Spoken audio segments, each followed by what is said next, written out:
Olá, pessoal, sejam todos muito bem-vindos ao Play no Jardim. Este é um podcast onde nós vamos falar de histórias, de memórias e, por que não, de muitas curiosidades. Nós somos o Ricardo e Fabiana, comunicadores do Oktober Blog. Iremos conduzir juntos essas preciosas conversas nesse podcast do Grupo Jardim da Saudade.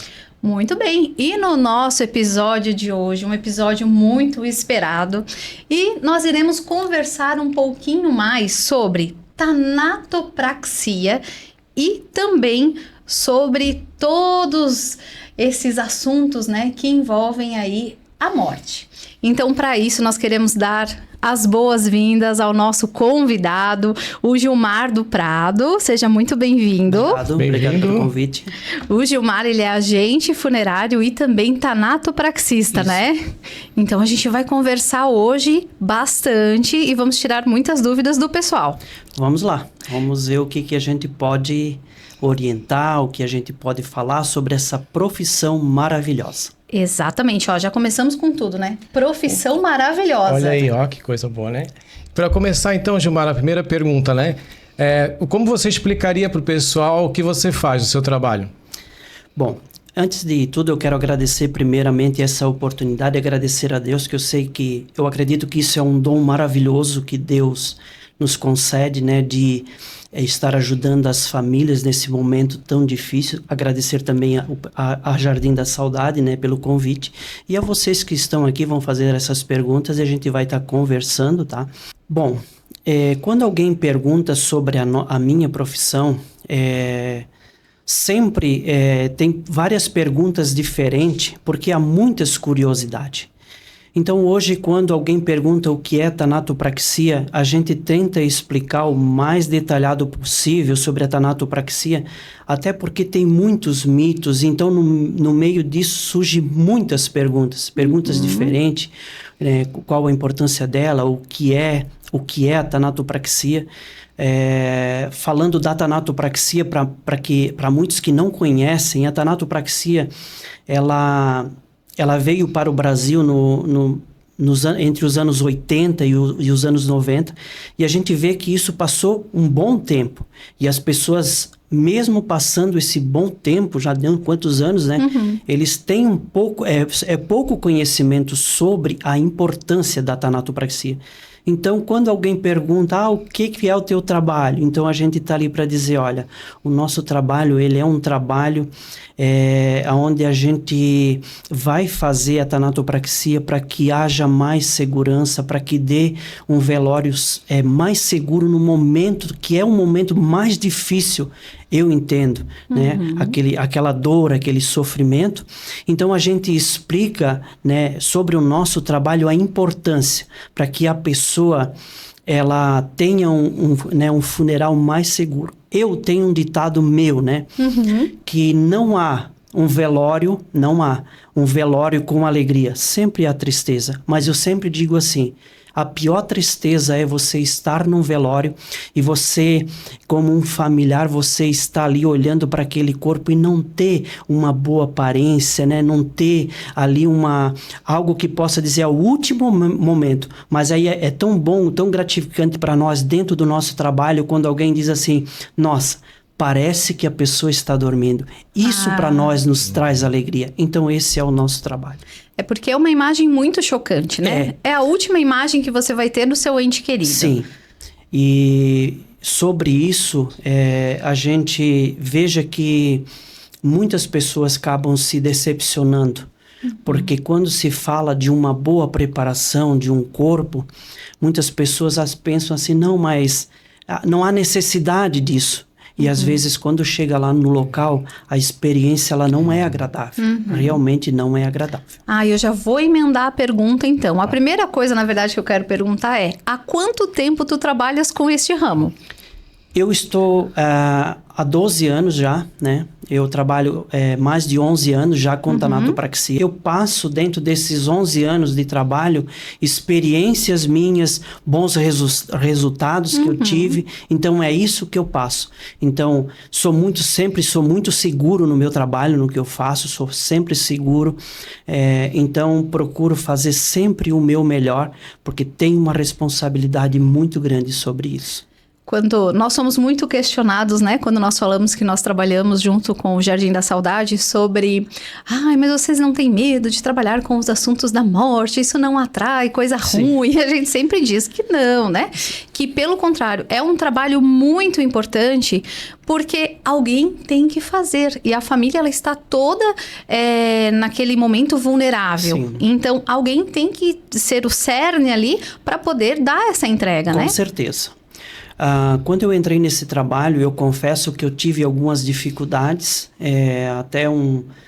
A minha esposa, ela, nos primeiros meses que eu comecei a trabalhar com isso, por isso que eu digo que não é uma profissão para todos, não é. Uhum. Tem que ter um chamado, tem que ter um dom para isso. Então, quando eu comecei a trabalhar com isso, a minha esposa me chamou a atenção. Ela disse, você está ficando muito frio com isso. Uhum. Você está trazendo isso para dentro de casa. E eu comecei a trabalhar isso em mim também, então comecei a dividir isso. Então hoje, depois daquilo tudo, eu aprendi que eu estou ali com a família, naquele momento de dificuldade, né, de pranto, de choro, de dor, mas passando tudo isso, acabou meu trabalho ali, eu não levo nada para casa disso. Principalmente, a gente sabe que tem pessoas que acabam não acreditando nisso e a gente respeita também, mas sempre tem o lado espiritual, o teu lado sentimental, porque você tem família, você tem filhos, né? Você tem tudo isso. Então, para não aprender a misturar essas coisas. Tá? Sem dúvida. E agora, então, eu quero saber, qual que é a diferença de uma preparação comum para um velório, né? Vamos dizer assim, comum, e um procedimento de tanatopraxia. Quando que é recomendado e necessário fazer a tanato? Recomendado? Uhum. Todos. Certo. Você fazer um funeral, né, sem essa preparação da tanatopraxia, né, que é né, aquele básico como era antigamente, né, simplesmente ia lá, pegava o ente querido lá no necrotério, em casa, levava, né, do hospital, levava. E como não tinha isso, as pessoas iam lá, às vezes davam banho, colocava roupa, né? Então, acabava colocando lá, por mais que, vamos ser bem real com isso, né?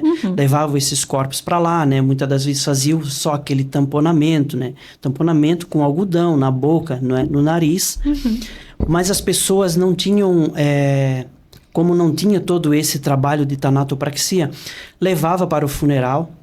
E logo após, vamos ser bem real, para quem parte mais aí de pessoas mais velhas, né, que chegavam em funeral, chegava lá, tinha aquela decepção de ter aquelas vasilhas embaixo dos caixões, que era comum, e chegava lá muitas das vezes as pessoas, né, tava lá aquele ente querido lá, os fluidos corporais, né? Saindo, né, tendo aquela secreção pelas vias aéreas, então aquilo era um desconforto terrível para a família, assim, vamos ser real, é um desconforto, não é uma visão boa, ocorre odores, porque o nosso corpo ele é assim, claro.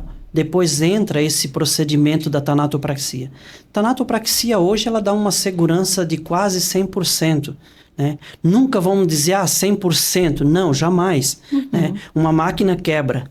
Exato. O corpo também pode dar problema, mesmo você fazendo isso. Mas eu digo que nesses 11 anos de experiência, que eu me recordo, em todos os corpos que eu fiz, eu tive uns 3 chamados, né, que pode acontecer. Eu já tive experiências de fazer a tanatopraxia, e mesmo assim você se perguntar, mas o que está acontecendo com esse corpo? Eu atendi um caso que depois de mesmo fazendo a tanatopraxia, foi de uma senhora que ela foi fazer uma lipoaspiração e ela realmente foi a óbito, não era uma senhora. E quando a gente buscou essa pessoa no hospital, ela estava com um inchaço assim ao extremo. E depois que a gente fez isso, porque as pessoas pensam que a tanatopraxia ela é feita para desinchar o corpo. Não, realmente ela não é feita para desinchar o corpo. Porque se você pegar uma pessoa que ela está num hospital e ela tem qualquer problema renal, vamos supor, certo, a tendência é um corpo, né, ter inchaço, adquirir muitos líquidos, principalmente nas pernas, braço. Mas você depois que você faz essa tanatopraxia, automaticamente que você coloca o corpo na urna, a tendência de todo esse líquido que está nos braços, que as mãos estão inchadas, a tendência deles é começar a diminuir. Então, a importância da tanatopraxia é uma segurança maravilhosa para quem quer ter um funeral seguro naquele último momento de despedida. Então, eu vou te falar uma experiência minha, pessoal. O meu avô faleceu quando eu tinha 5 anos. Estamos falando de 93. Sou de uma cidade bem pequena, chamada Presidente Getúlio. Então, obviamente, o processo da Thanato não havia chegado, Sim. né? E naquela época, nós fazíamos os velórios aonde? Nas casas. Então, você imagina, 24 de dezembro, Natal. Ele infartou, então ele extravasou muito líquido. Então, eu tenho muita lembrança. E não é bom, né? E não é bom. Eu, criança, qual é a minha visão da sala da casa da minha oma?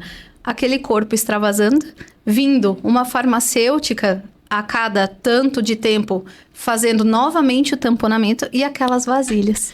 E isso é constrangedor para a gente como profissional, porque eu já fui, né, lá no velório, inclusive eu já fui num velório que não era da gente, a gente simplesmente foi dar uma assistência, porque um corpo que veio de fora, né, não vamos citar nada, porque não né, e o familiar, ele me chamou, que é uma pessoa muito conhecida, ela disse: Gilmar, pelo amor de Deus, vem aqui ajeitar, porque não é legal. Você não tem uma experiência boa, né, ver aquele corpo daquela forma ali.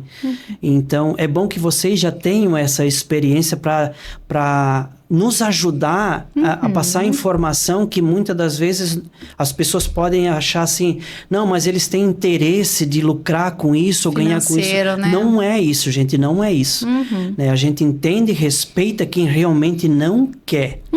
Mas eu sempre digo, as famílias que amam, né, o seu ente querido e eles tenham preocupação sobre isso, não leve a tanatopraxia como um procedimento, é algo comum, não comum, mas é algo que não precisa. Desnecessário, isso. Eu até vou aproveitar o gancho, já aproveitando a sua fala, né, Gilmar, que muita gente tem dúvida se são retirados os órgãos, né, quando é feito o procedimento e para onde vai o sangue, né, do falecido. Sim, vamos lá. Isso é um mito, a gente acaba escutando muitas coisas de tantas pessoas. Essa é a pergunta que mais vem para nós, tá? Sim. Gente, vamos lá. A tanatopraxia, a gente vai fazer ela, para quem não conhece bem o que é a tanatopraxia, né? A tanatopraxia, ela é um procedimento de conservação de corpo, onde a gente faz, né, um tratamento à base de formol, né? Então, já vamos começar por aqui como é feito, né? Para entender toda essa parte que a gente não vai tirar nada e vai jogar fora. Isso, para o público entender bem passo a passo. Então, assim, a gente tem acesso, né? Para fazer essa tanatopraxia, a gente pode estar fazendo no pescoço, né? Onde a gente vai fazer um pequeno corte, a gente vai achar ali a jugular, né, a carótida, e vai, através da carótida, a gente vai fazer um pequeno corte nela, vai introduzir ali um pequeno caninho de metal, e através desse cano de metal, a gente faz uma circulação, né, no corpo, com a medida entre 7 e 8 litros de água. A gente pode mudar alguma coisa, né, de pessoas para pessoa, mas o básico é isso, a gente coloca meio litro de formol para 7,5 litros de água e faz todo esse tratamento.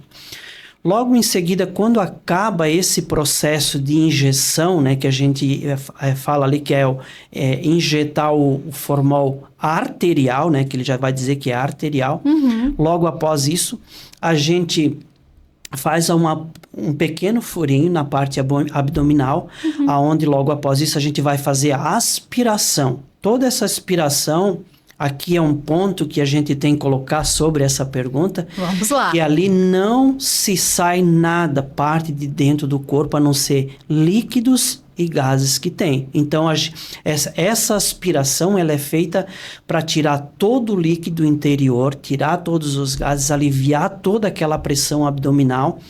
Depois disso, a gente acaba colocando internamente o formol cavitário.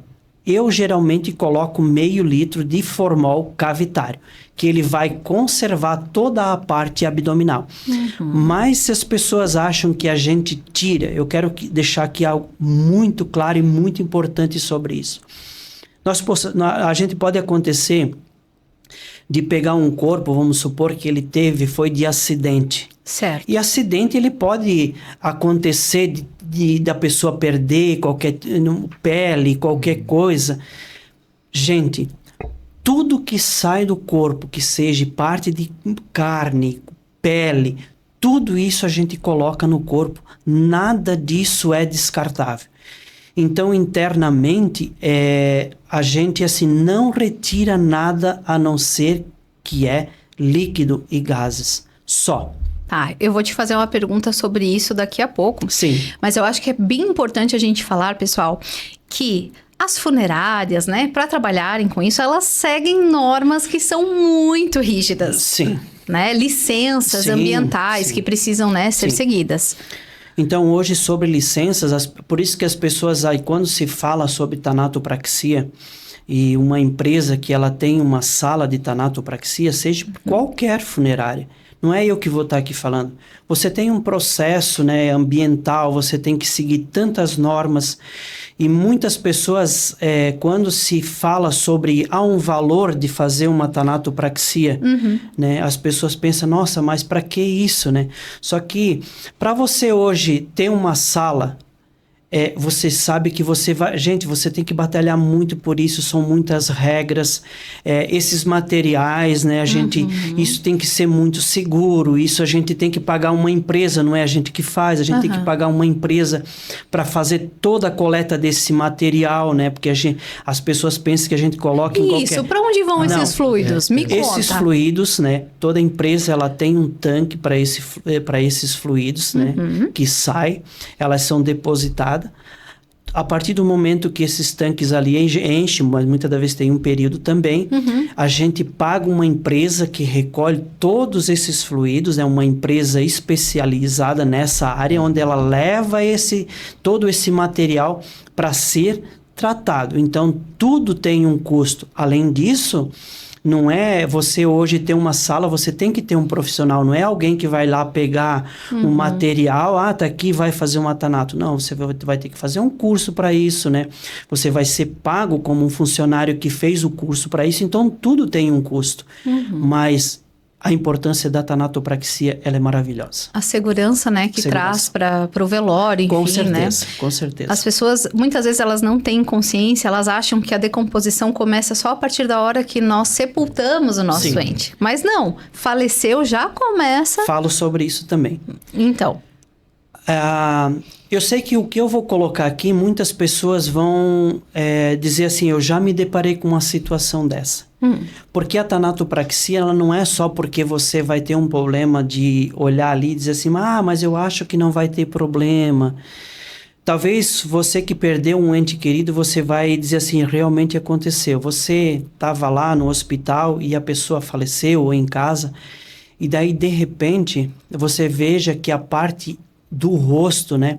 Ela começou a ter aquela parte roxa, porque isso é muito comum de pessoas que acabam falecendo com infartos, né? Então ela cria ali uma pressão no sangue e ela começa a roxar toda aquela... E ela fica assim, aí a pessoa da família diz assim, meu Deus, mas como ela está irreconhecível, não estava roxa. Então, a tanatopraxia, ela vai trazer uma aparência de um semblante melhor, vai tirar aquela parte roxa ali, e isso é muito importante. Eu já peguei pessoas assim, né, que faleceram ali, botar na mesa, de você olhar assim e fica irreconhecível.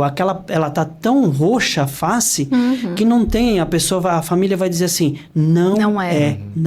E depois que a gente faz, inclusive faz poucos dias, eu fiz uma pessoa que ficou assim, e aí quando eu cheguei no velório, eu me senti alegre de ver que a família que estava ali, sinceramente, eles tiveram vontade de me abraçar, porque saiu tudo aquilo ali. Então, a aparência, assim, ela disse, parece que está dormindo, e ela disse, não é a mesma pessoa que eu vi lá na hora que vocês estavam atendendo.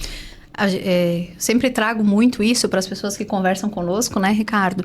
Que não é somente pelo ente querido, é o conforto para a família Sim. de saber que aquele corpo foi bem cuidado Sim, no seu com último certeza. momento aqui na Terra. Uma coisa que eu digo aqui, a maior dificuldade do nosso trabalho, que as famílias têm que entender, é a gente não conseguir agradar todos. Sim. E isso aí as pessoas têm que entender. Porque o gosto de um não é o gosto de outro. Então você pode ir num funeral, e eu sempre digo para quem vai num funeral, cuida com o que fala. Porque você não pode chegar lá e dizer assim, olhar para uma pessoa e ela ter um esmalte na unha ou ter um batom mais forte e você dizer, nossa, mas não está legal. Primeiramente tem que entender uma coisa. Sempre a gente procura arrumar um corpo mediante a pessoa que está ali contratando o trabalho. Então, assim, ela contratou daquele jeito, a gente faz perguntas para elas, então é daquele jeito. Então, você pode chegar lá e não se agradar, porque não está do teu jeito. E quando não está agradável do seu jeito, eu peço, por favor, não saia falando mal, porque vocês vão acabar estragando o trabalho de profissionais que deram o seu máximo para fazer aquele trabalho que está ali. E que com certeza seguiram orientações da família, enfim, né? Com Ninguém certeza. vai passar um esmalte azul numa senhora que não usava esmalte. Não. Né? Não. Muito bem. Agora tenho uma pergunta, quero voltar para o embalsamamento. Sim. Então, assim, às vezes precisa transferir, né, este corpo de um estado ou de um país. Qual que é a diferença, por exemplo, da Thanato e quando é necessário embalsamar? Pode me explicar um pouquinho? Sim. Bom, a tanatopraxia, como a gente já explicou, né, como a gente faz, e esse procedimento aí da tanatopraxia, geralmente a gente faz para que o corpo ali, ele fica...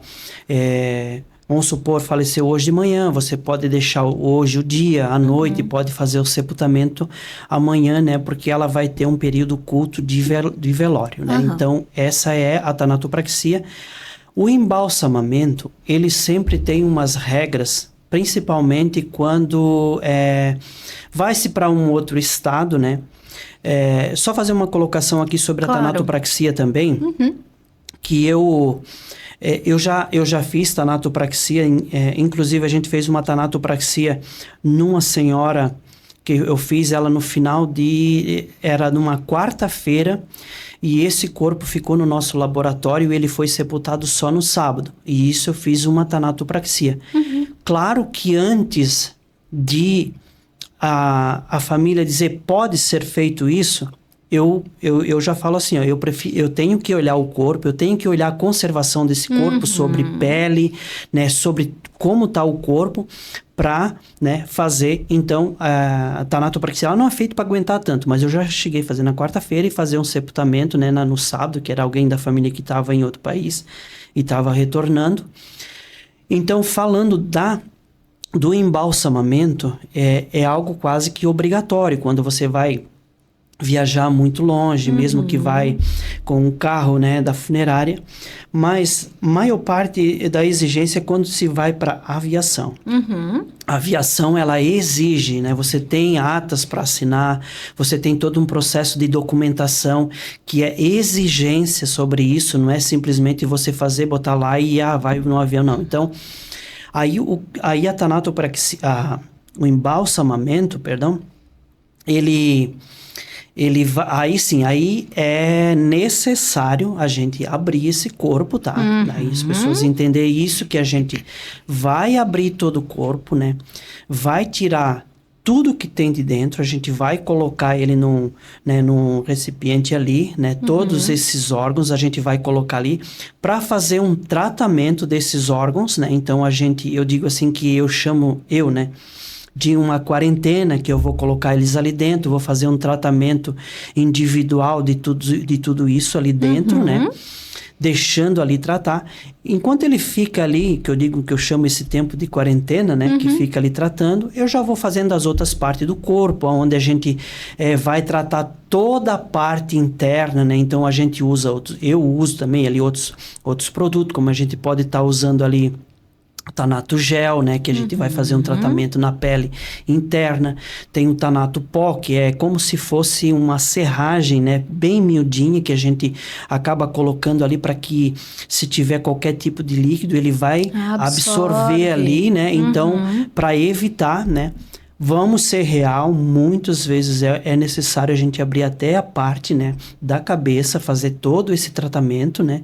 Mas deixar bem claro, tudo que é tirado dali para fazer o embalsamamento, automaticamente depois a gente coloca tudo de volta, faz toda aquela costura ali, fecha. A diferença da tanatopraxia, que daí você faz esse tratamento de embalsamamento, o corpo ele pode aguentar muitos dias, né? Então, assim, não vou dizer que eu já fiz, aguentou tantos dias, mas você pode botar um corpo ali, dependendo, né? Que sempre para nós, no nosso trabalho, sempre a gente cuida um pouco com a pele superficial da pessoa. Então, isso às vezes interfere muito, né? Porque por mais que você faça um tratamento, pele é pele, né? Ela tá ali, então... Mas um corpo que ele tá bem ali, né? Cuidado, né? Que não foi um acidente, ou uma coisa terrível assim. Aí você pode aguentar aí vários dias, né? Sem ter problema nenhum, né? Então, vai ficar ali, né? Se for num local que é bem refrigerado, né? Se for num local, um velório, você vai ficar ali 8 dias, 10 dias, talvez até muito mais que isso ali, né? Sem ter problema nenhum. Eu queria te fazer uma pergunta, por exemplo, como é devolver a dignidade para o falecido quando a família acredita que não é possível abrir o caixão, por exemplo, que aconteceu um acidente, uma doença que a família não pensa que não poderia abrir o caixão, como é para você, né, poder devolver a dignidade para o falecido? Aí assim, podendo abrir, né? Podendo abrir, sim. Isso para nós é uma alegria, isso para nós, inclusive eu fiz semana passada, por isso que eu falei daquela parte, né, do rosto ali, né, aí a família disse que não, ela não queria... deixar o caixão aberto, porque a pessoa estava irreconhecível com aquela parte ali do rosto roxo, né? E eu disse para ela, deixa eu fazer. Deixa primeiro eu fazer. E se realmente dizer assim, não é apresentável, mas deixa eu fazer. Eu vou dar a certeza para vocês que eu vou entregar lá e vocês. Quando eu abri... eu fiquei maravilhado, sabe, da alegria da família, dizer, meu Deus, não é a mesma pessoa que a gente viu lá, tá totalmente diferente, e esse é um momento maravilhoso pra gente, de poder estar aqui e ficar aqui olhando para ela até o último momento da gente fechar a urna e levar para o cemitério. É uma despedida com dignidade, porque a pessoa vai partir, é um momento triste, mas está partindo com certeza. Dignidade. Uma coisa que eu sempre... uma vez até alguém chegou e disse para mim assim, tinha um caso que tinha acontecido de acidente e a pessoa disse assim, a gente tem dinheiro. E ela disse assim, eu pago o máximo, mas eu quero que tu faça. E eu falei, não. Porque o dinheiro não pode comprar tudo. E eu sempre digo para as pessoas, cada caso é um caso. Tem casos que a gente trabalha em cima de restauração também. Eu já fiz restauração, já consegui fazer restauração ali da pessoa dizer, não, como é que pode? Então, mas tudo aquilo que vai além do nosso querer, né? Eu não arrisco, porque eu sempre digo para as pessoas assim, não quero que você guarde uma lembrança, né, de uma coisa que não ficou parecido como era. Então, eu sempre digo assim, vou ser real. Deixa fechado. Pegue uma foto e guarda aquela lembrança. E aí claro, né, além das normas sanitárias, quando é acidente, enfim, quem é que define se vai ser um velório com a urna aberta ou fechada? Praticamente a gente. Sim, porque assim, eu sempre digo que um acidente, para nós, ele sempre é muito complicado quando fere muito o rosto. O rosto. Esse aí é algo que quando fere demais... Vamos ser real, não tem o que você tá ali tentando fazer alguma coisa além do que a gente tenta, né? Não vou conseguir. Não, então a gente não faz. Agora, quando é parte do corpo, a gente ainda consegue amenizar, porque é algo que vai ficar mais coberto, mais tampado. Uma coisa que eu praticamente na minha área sou muito real. Às vezes quando eu faço alguma coisa, né, no braço, às vezes tem aquelas pessoas que estão com aquela pele, então o que eu passo na pele, o que eu coloco para evitar que não corra líquido, líquido ali para não manchar a roupa. Eu já sou real com a família e eu passo Sim. aquilo ali para a gente depois não ter decepção. Então, isso eu acho muito importante, tá? Mas a gente quase sempre, a gente que decide quando a gente vê o corpo, tem possibilidade de fazer, a gente faz. Existe alguma lei que impeça, digamos assim, a família quer muito que seja de urna aberta, mas aí diz, não, nesse caso aqui não pode. Fica a responsabilidade da família. Aí a gente passa toda a responsabilidade para a família. Porque a gente sempre é real em todas as situações diante do tempo que a gente tem, né? E a experiência que a gente tem. Mas, claro, eu acho que é um bom senso de qualquer pessoa, por mais que a gente entenda que é uma dor, é um sofrimento, é uma perca. Mas eu acho que aí é um pouco de consciência da pessoa que vai estar decidindo com aquela questão. Claro que eu acredito que... Acho que a pessoa em si já vai ter uma consciência que realmente, realmente não tem solução. Não tem solução. Então, a gente... Eu sempre falo, né, da importância de você ter ou um plano preventivo, ou então, quanto mais a gente sabe, mais conhecimento, porque na hora que a gente perde o nosso ente querido, dificilmente nós vamos tomar boas decisões, porque nós estamos movidos pela emoção daquele sentimento e não sabemos nem como lidar com aquilo. Sim. Então, é nessa hora que profissionais como você são tão importantes para poder nos orientar. Sim, com certeza. Então, quero saber agora, então, uma dúvida, né, bem comum das famílias e das pessoas na hora de escolher as vestimentas. A pessoa pode ser velada com sapato? Existe alguma regra ou é apenas do gosto? Bom, roupas, as vestimentas sempre é uma escolha da família. Então, a família ou traz de casa, que a pessoa gostava daquela roupa, ou também quando vai na funerária, tem a escolha ali, né? A maioria das funerárias tem ali os seus conjuntos de vestimenta. Muita gente não sabe disso, sim, que as funerárias possuem roupas à sim. venda. Então, praticamente quem vende já os planos, né? Planos funerários, eles têm ali as vestimentas, alguns colocam, alguns não, né? Isso aí é de cada empresa, né? E sapato é algo que as pessoas chegam lá, a maior, tipo assim, cada 10 que leva, 9 leva para casa. Sim. Por quê? Porque o sapato, geralmente, a urna, ela tem um tamanho de altura. O nosso pé, ele já fica ali. Então, quando você coloca o sapato, muitas das vezes os caixões, eles acabam encostando a tampa ali na hora de fechar por causa do sapato. Então, assim, a pessoa que realmente ela quer que seja colocado no caixão, então a gente coloca ali deitado nos lados ali do pé e deixa ali, então, aí vai junto. Isso é normal, tá? Então, às vezes tem outros objetos, alguma coisa também, mas o sapato, ele é colocado deitado ali no lado do pé ali.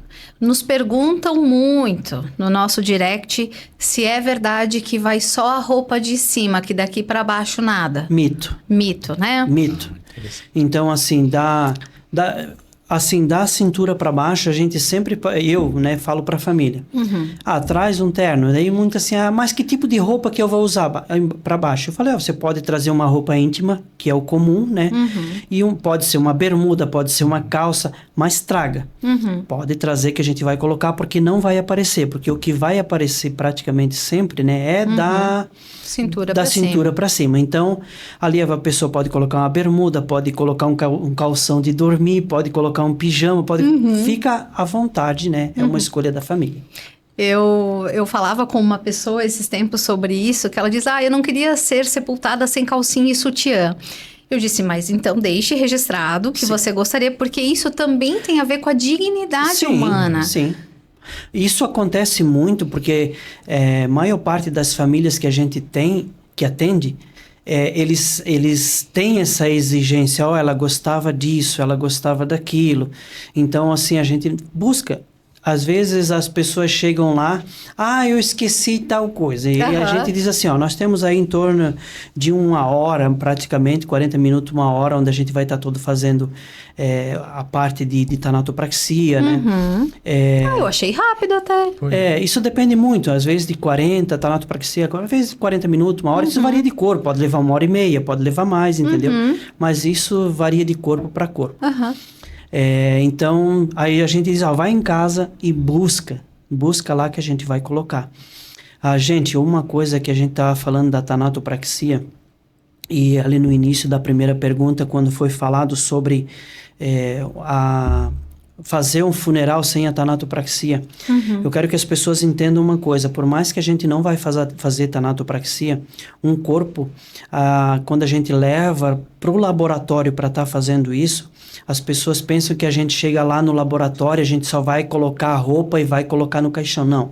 Mesmo que a gente não faça a tanatopraxia, todos os corpos que ele é colocado na sala, a gente dá um banho, a gente faz uma higienização. Eu sou muito chato com isso, eu limpo bem as unhas, eu deixo caprichado, eu cuido nesses mínimos detalhes, porque eu já sei que muitas pessoas chegam lá e dizem assim, porque lá eu fui num funeral lá, as unhas lá estavam feias, né? Eu cuido muito com isso, eu limpo, eu dou banho, eu faço uma higienização nesse corpo, eu passo produtos que vão deixar um cheirinho bom, eu cuido muito com isso. Lava cabelo? Lavo o cabelo, eu tenho condicionador para os cabelos, eu lavo, eu deixo bonitinho, cheirosos. Então, eu tenho muito um cuidado com isso, muito mesmo, tá? Afinal de contas, é a última despedida da pessoa, ela tem que ir, né, com respeito e carinho. Sim. Eu tenho mais uma pergunta. A boca e os olhos do falecido são colados para o velório? O pessoal pergunta muito pra gente também, né? Se cola a boca e os olhos. Assim, olho, muitas das vezes fica. Vou ser bem sincero. A gente, às vezes, dá um pinguinho de cola, e esse pinguinho de cola, eu acabo, mas é algo assim que... Mínimo. Sim. Quase não dá para ver. Então, a gente puxa depois essa pelezinha da parte do olho ali, pronto. A boca... você vai se deparar com corpos que pode acontecer de ter cola, porque muitas das vezes a gente se depara com algumas situações que é difícil, mas geralmente eu não coloco cola. A gente dá um ponto interno, né, nos lábios, né, onde a gente faz ali um ponto, então ele fica ali com um ponto amarradinho e pronto. No meu trabalho, eu só uso cola na extrema necessidade quando não tem solução, mas eu não gosto.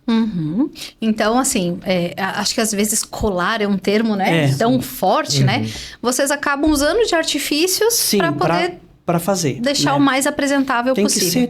Às vezes tem que ser porque não tem como. Então você vai chegar lá e, né, a pessoa fica lá... com o olho aberto. É muito desconfortável. Já fui e já vi, inclusive. É horrível. Então, real, é isso. Então, bom, tem uma pergunta agora, uma curiosidade, né? Você falou que trabalha já há mais de 11 anos com isso. Acredito que hoje já tá... Os teus, né, entes queridos já estão acostumados com o teu ofício, né? Que, aliás, é muito bonito e necessário. Obrigado. Primeira coisa...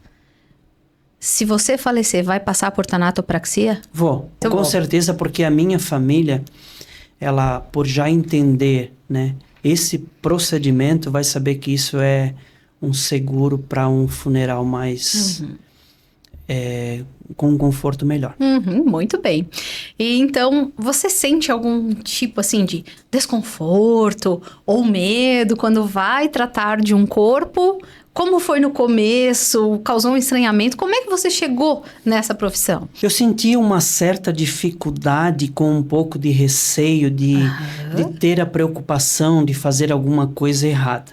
Mas na questão espiritual, a gente sabe que a gente tem que cuidar com isso, né? Até as pessoas perguntavam assim, tu sonha muito com isso? Pois é, tu sonhas. 11 anos, eu acho que vai dar pra mim contar nos dedos. Eu acho que umas 3 vezes que eu sonhei com isso. Ainda sobra dedo da mão. Umas 3 vezes que eu acho que eu sonhei com funeral, com alguma coisa que eu estivesse fazendo. Bem pouco. O pessoal tem muita curiosidade disso, que acha que vai ter pesadelo todo dia com o trabalho. Não, né? Se consegue se alimentar normalmente. Exato. Depois de tratar o corpo. Eu não ligo pra isso. Pra mim, eu tô lá, eu Eu posso estar fazendo um corpo, como já aconteceu, da gente fazer corpo lá, a gente pedir um lanche.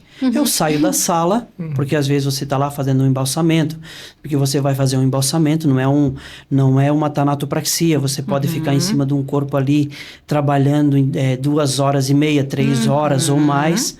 E eu simplesmente saio dali, faço uma higienização nas minhas mãos, lavo, e eu sento lá, como, volto para a sala, isso para mim não tem problema nenhum.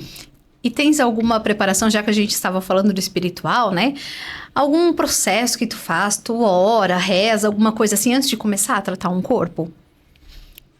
Ou já virou técnico e... Não, já virou, né? Eu sempre agradeço, sempre quando eu levanto pelo trabalho, eu sempre agradeço. Eu sei que eu acredito nisso, que tudo que eu faço, eu preciso da parte espiritual também, para que me cubra, para que me guarde, que me dê sabedoria em momentos de dificuldade com a família, porque a gente acaba ouvindo muitas coisas. Então, tem todo esse... Mas é bem tranquilo sobre isso. E aí a tua família já acolhe, ainda faz muitas perguntas, ou simplesmente hoje é só um trabalho? Não, hoje é só um trabalho. A gente vira o foco quando chega alguém que vem nos visitar, por mais que seja familiar, é a curiosidade mesmo, como muitos têm. Então, às vezes a gente vira o auge daquilo ali, né? Atenção. E lembrando, né, que esta é uma profissão que eu sempre falo, gente, é uma profissão que não tem domingo, dia santo, feriado, pode acontecer de precisar a qualquer momento, né? Sim.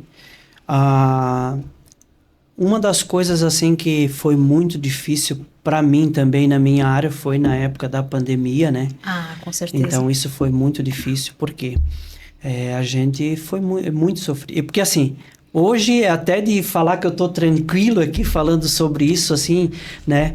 Mas eu sou muito chorão. Vocês não fazem noção de como eu sou chorão. Capaz, eu sou muito chorão. Se eu me deparar com uma situação lá num velório, eu tenho que me controlar, principalmente quando vai fechar o caixão. Eu sou muito sentimental quando você veja ali.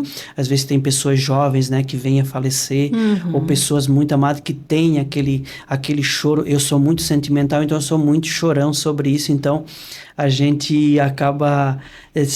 até tendo, às vezes, parece uma dificuldade sobre isso, mas eu sou muito chorão, muito sentimental sobre isso. Já aproveitar então e perguntar alguma história ou curiosidade marcante, assim, que você teve durante o preparo de um corpo? Pode contar, assim? Alguma dizer, olha, esse caso me marcou.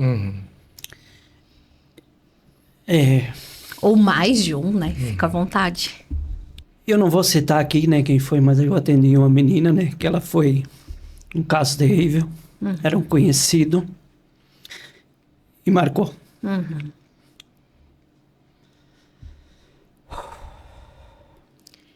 Isso te faz, Gilmar, humano. Eu acho que quando a gente passa por isso e não sente nada, é porque a gente já morreu por dentro, na verdade. Não importa se tu fazes isso todo dia ou não. Então foi um caso assim muito difícil, né? Era uma criança, 11 anos, era uma criança, né? O que aconteceu, mas, né? Então, você veja o que ponto chega o ser humano.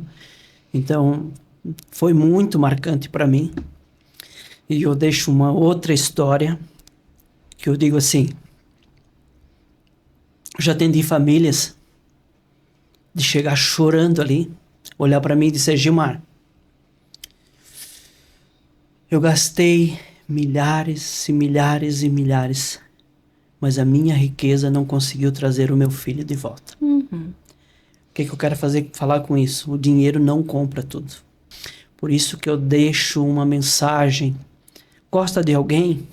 Cuide em vida, zela em vida, vai passear, pega os teus filhos, vai fazer um piquenique, pega um cachorro quente, um pão, faça isso. Porque depois... Não é sobre dinheiro. Hoje nós passamos na Feira Livre e eu comprei um buquê de flores, né, de antúrios. E alguém falou, eu gosto tanto de flores, mas acho tão caro. E eu logo falei, caro são as flores da morte.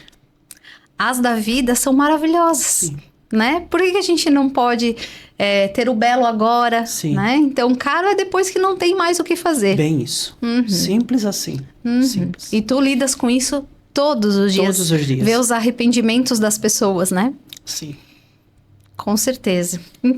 Então vamos nos encaminhando para o final.